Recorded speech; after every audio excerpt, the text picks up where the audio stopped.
নমস্কাৰ বন্ধুসকল, স্বাগত জনাইছোঁ এক নতুন ভিডিঅ'ত। বন্ধুসকল, এই ভিডিঅ'ত আমি আলোচনা কৰিম এছএছচি জিডি 2025ত যিসকল ব্যক্তিয়ে চিলেকশ্যন পাইছে, কিমানত চিলেকশ্যন পাইছে, অসমৰ পৰা কিমান ফাইনেল চিলেকশ্যন হৈছে, ডিষ্ট্ৰিক্ট ৱাইজ আৰু কেটেগৰী ৱাইজ সম্পূৰ্ণ কথা আপোনালোকে এই ভিডিঅ'ত গম পাব। আৰু ভেকেঞ্চি কিমান আছিল, ফিজিকেলত কিমান মাতিছিল, ডিবি আৰ্মি কিমান মাতিছিল, সম্পূৰ্ণ কথা এই ভিডিঅ'ত আপোনালোকে গম পাই যাব। ভিডিঅ' আৰম্ভ হোৱাৰ আগতে আপোনালোকে যদি মোৰ চেনেলত নতুন হৈ থাকে তেনেহ'লে চেনেলটো ছাবস্ক্ৰাইব কৰি বেল আইকনটো অলপ ছেট কৰি থৈ দিব। তেন্তে যিকোনো এছএছচি জিডি আৰু ডিফেন্সৰ ৰিলেটেড সম্পূৰ্ণ কথা আপোনালোকে পোনপ্ৰথমে জানিব পাৰে। বন্ধুসকল, ব'লা ভিডিঅ'টো আমি আৰম্ভ কৰোঁ। Government of India, department of personal and training staff selection commission. Subject তোমালোকে চাব পাৰা, constable GD in central arm police force, CAPF and SSF riflemen GD in Assam rifles and SAP in narcotics central bureau' examination 2025 declaration of final result. এটা total exam পাছ কৰিছিল 3,94,121 জন। তাৰে ভিতৰত female আছিল, মহিলা আছিল 40,213 জন আৰু পুৰুষ আছিল, মেইল আছিল 3,53,908 জন পুৰুষ আছিল। এইকেইটা কেণ্ডিডেট ফিজিকেলৰ কাৰণে কোৱালিফাই হৈছিল, এক্সাম পাছ কৰিছিল। আৰু 2 নম্বৰত দিয়া আছে PET-PST ফিজিকেল এফিচিয়েঞ্চি টেষ্ট পাছ কৰিছিল 95,575 জন কেণ্ডিডেট। DV আৰু RME ডকুমেণ্ট ভেৰিফিকেশ্যন আৰু মেডিকেলৰ কাৰণে এইকেইটা কেণ্ডিডেট কোৱালিফাই হৈছিল। আৰু তোমালোকে 3 নম্বৰ পেৰাগ্ৰাফটো চাব পাৰা, টোটেল ভেকেঞ্চি আছিল 53,690 ভেকেঞ্চি আছিল, 53,690 ভেকেঞ্চি আছিল 2025। তোমালোকে সকলোৱে জানা। তো বন্ধুসকল, এতিয়া আমি আলোচনা কৰিম কাট অফৰ বিষয়লৈ, কিমান কাট অফ 2025 গৈছিল আৰু এক্সপেক্টেড কাট অফ কিমান যাব পাৰে সেইটোক লৈ আমি এই ভিডিঅ'ত এতিয়া আলোচনা কৰিম। স্ক্ৰীনত তোমালোকে চাব পাৰা, Assam BSF naxal district ST 76, UR গৈছিল border district 72, UR general district 74, 75 naxal district UR।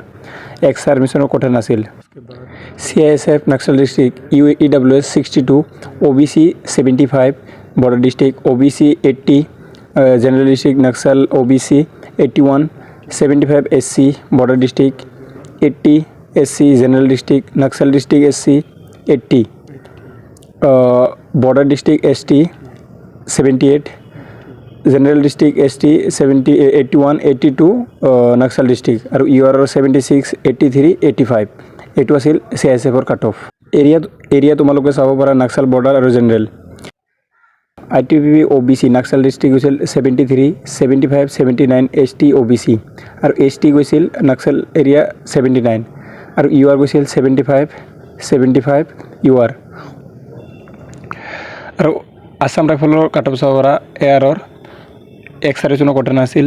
EWS গৈছিল নাক্সাল ডিষ্ট্ৰিক্টত 91 গৈছিল, নাক্সাল ডিষ্ট্ৰিক্ট OBC 103, 98 গৈছিল SC নাক্সাল এৰিয়াত, জেনেৰেল ডিষ্ট্ৰিক্ট UR 96,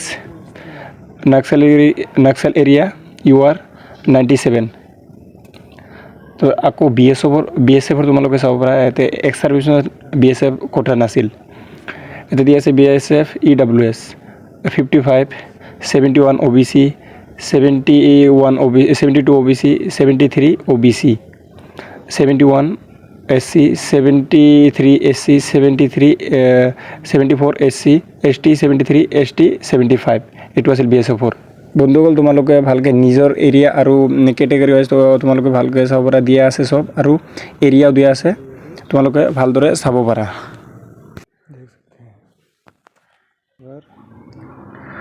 বন্ধুসকল, 2025-2025ৰ তুলনাত তোমাৰ যদি স্ক'ৰ এবাৰ যদি 10+ থাকে তেনেহ'লে তোমাৰ টেনশ্যন কৰিব নালাগে, তোমাৰ চিলেকশ্যন হৈ যাব। কাৰণ এইবাৰ পোষ্ট আৰু বাঢ়িব, ইনক্ৰিজ হ'ব।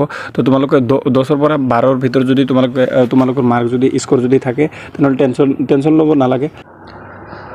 আৰু আমি যদি EWSৰ কথা আলোচনা কৰোঁ, EWS কেটেগৰীসকলৰ যদি এবাৰ স্ক'ৰ যদি যোৱাবাৰতকৈ যদি এইবাৰ যদি 8ৰ পৰা 9 মাৰ্ক বেছি থাকে তেনেহ'লে টেনশ্যন ল'ব নালাগে, সিহঁতৰ চিলেকশ্যন হ'ব 100%।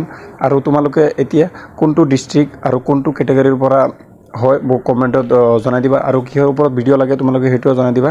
ভিডিঅ'টো যদি ভাল লাগি থাকে তেনেহ'লে ভিডিঅ'টো লাইক, কমেণ্ট আৰু বন্ধুসকলৰ লগত ভিডিঅ'টো শ্বেয়াৰ কৰি দিবা। আৰু মোৰ চেনেলত যদি নতুন হৈ থাকে তেনেহ'লে চেনেলটো ছাবস্ক্ৰাইব কৰি দিবা।